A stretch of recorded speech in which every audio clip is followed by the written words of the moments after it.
Donnie and Dolly. The team is supported by ableauctions.ca. Closing your business? We can help.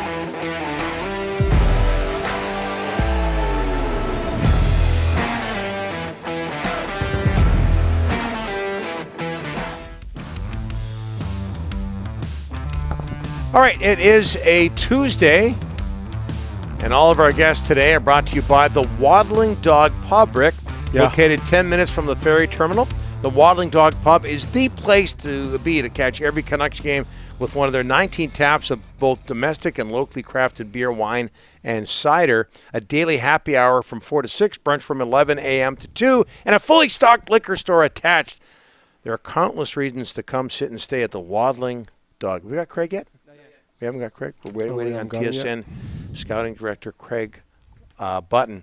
Let's go here then. Have you heard about the numbers? And I think I've got these numbers right from Super Bowl viewership. Huge. On Sunday. Huge numbers. You know what the number one Super Bowl is in terms of television viewers? You know what the record? Was? Yeah. 120 million? No, which one, though? No, I don't. Patriots Seahawks, Super Bowl 49. Oh, really? 115.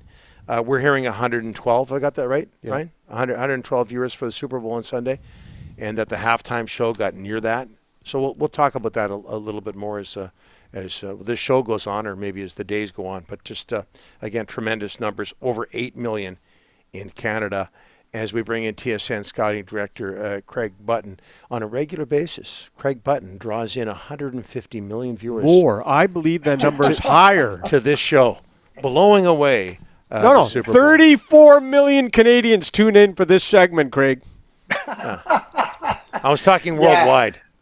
Yeah. Oh, yeah, we're talking worldwide. You must be counting ants and plants. Yeah, okay, sure, but a number's a number. Tyler Toffoli goes to Calgary. Do you understand what the Flames are thinking, Craig? Oh, absolutely. And I think if you're a Canucks fan, you know exactly what the Canucks are thinking. You're getting a really well-rounded player. So much is made about Tyler Toffoli and his goal scoring, and he's a good goal scorer. But he's a really well-rounded player. He kills penalties. He's good defensively. And they're not asking him to come in and fix something. They're just asking him to come in and play his game and strengthen the team. And this is a really good team in Calgary. You know, it's I got a comment. Somebody sent me a comment on social media yesterday. They said, it's not the Calgary Flames anymore. It's the Calgary Canucks. You think about Markstrom, you think about Tanev, and now you think about Toffoli.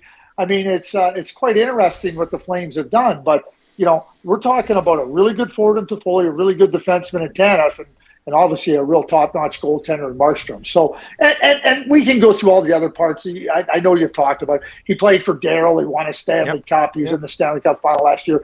But this just strengthens an already really strong team.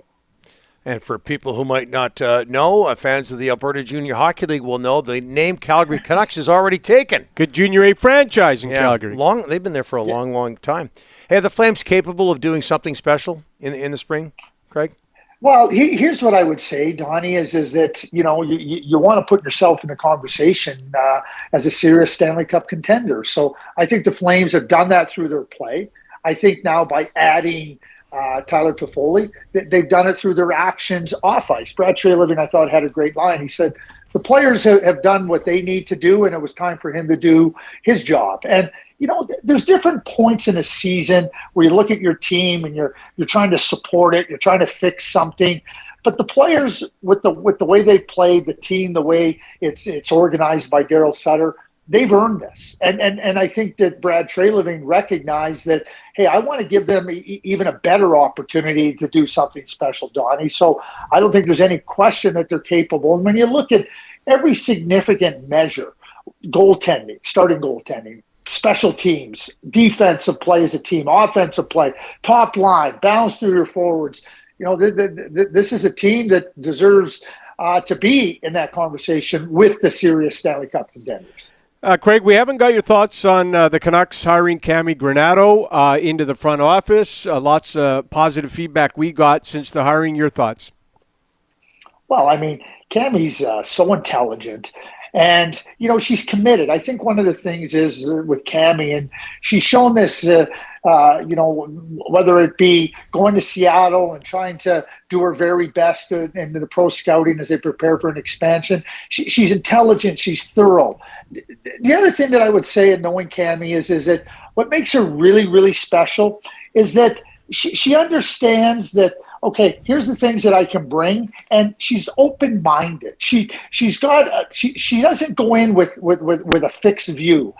She goes in, here's my thoughts. Oh, that's interesting. I'll listen to your thoughts. And then, that's how you get, we talk about diversity, and you get diverse voices, you get diverse opinions, and that hopefully helps you to be able to do the things that are necessary with respect to getting to good outcomes. But if you're not open-minded to the different opinions, then it's going to be harder to get there.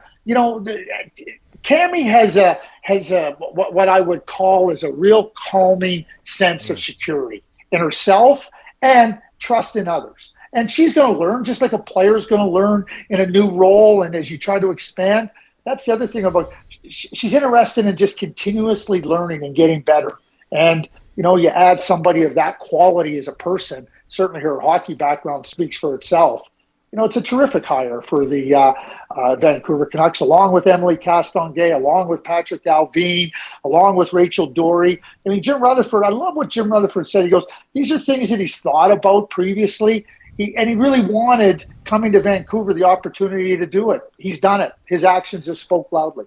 You use the word calming. I recently had a chance to talk with Jim Rutherford, and the biggest thing I take away from him is he is calm. And everybody in the city wants Miller and Besser traded yesterday. Oh, make a big trade, get it done. I just sense a very cool, calm demeanor with this management group. And Craig, the other thing that he mentioned, you got to keep in mind, it's a new front office. They're still evaluating everything top to bottom. So can you see why they're kind of just not rushing in any big deals? Absolutely. And Lou Lamoriello and Jim Rutherford, I mean, obviously 3 Stanley Cups for Jim, just like Lou, Hall of Fame, just like Lou. Lou always emphasizes, if you have time, use the time. That's what Jim Rutherford, that's the benefit of him being through different situations. And make no mistake about it, Jim and his management group, they're looking at things. Oh, could we do this? There's always ideas percolating. And Jim knows how to, he doesn't throw water on those ideas. He says, okay, let's consider what it means. Okay, what happens in this area if we do this? What happens if it doesn't work? I mean, you got to consider all the different options. But using that time to properly evaluate. Not just evaluate. You can come in and just, okay, what kind of a say? Okay, Cammie comes in. She watches the Vancouver Canucks. Emily, maybe not so much. Patrick being with Pittsburgh. Okay, so what do you see in a short period of time? And what do we know from the time previous to here? So again, you're trying to build a team. You're not going to throw any considerations out the window, but you're not going to just act for the sake of acting. And that's a really important element because the fans are passionate. I mean, we know that. The fans are passionate. They want to see their team be successful. Oh, what can we do? And, you get a lot of different ideas and chatter. But what Jim has to do to kind of, feed into that passion and get them excited and enthused about everything is do the right things. And that's ultimately what time and evaluating properly affords you the opportunity to do. Canucks, Craig, reportedly have interest in Pavel Zacha of the Devils. What can you tell us about him? Well, Pavel, he's born in 1997. He came through that cohort with Connor McDavid. He played in the Sochi U18 at the same exact time as Connor, double underages at the U18. And certainly there was an idea and a thought that Pavel Zacha had a really, really promising future as a frontline NHL player. He went 6th overall. I mean, that speaks for itself, and that speaks to how his potential is evaluated. But when you watch Pavel now, I think he's settled in to just being a really, really good, solid, call him a 2B, 3A center. He can kill penalties. He can impose his size on others, take away space, chip in with some offense, and you get that, you get those elements of competitiveness and some ability to score in different areas of your lineup.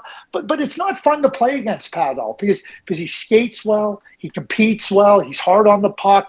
He's hard on opponents. He's going to carve out space for himself. So I think that you look at a very young player. I mean, we're talking about somebody that's just entering his 25th year. And, becoming comfortable with who you are as a player is an important part of development. I think number one, and most importantly, Pavel has done that. But when you look at Radek Faksa in the Dallas Stars, Radek Faksa was a first-round draft pick, mid-first-round draft pick. Radek's not going to put up big numbers, but ask anybody that plays against Radek Faksa what kind of night it is playing against them. They're not going to use the word fun. They're not going to use the word enjoyable. And that's similar to what Pavel Zacha brings. Craig, you got a phone call to answer. Thanks for this. We'll talk to you next week. Oh, no. You know what? I thought I had my phone. I thought you were going to phone me. I don't have a phone call. I don't know why people phone me. You know what? If there's 34 million ants and plants tuning into the segment, certainly the humans can understand that I got to make sure I pay my attention here. Yeah. I usually have one of my relatives phone me. They always tell me what I should be doing on the show. They clearly don't know when I'm on. Exactly. And they'll call me in the middle of the show. I don't know if that happens to you. Craig, next week. Thanks so much. Thank you.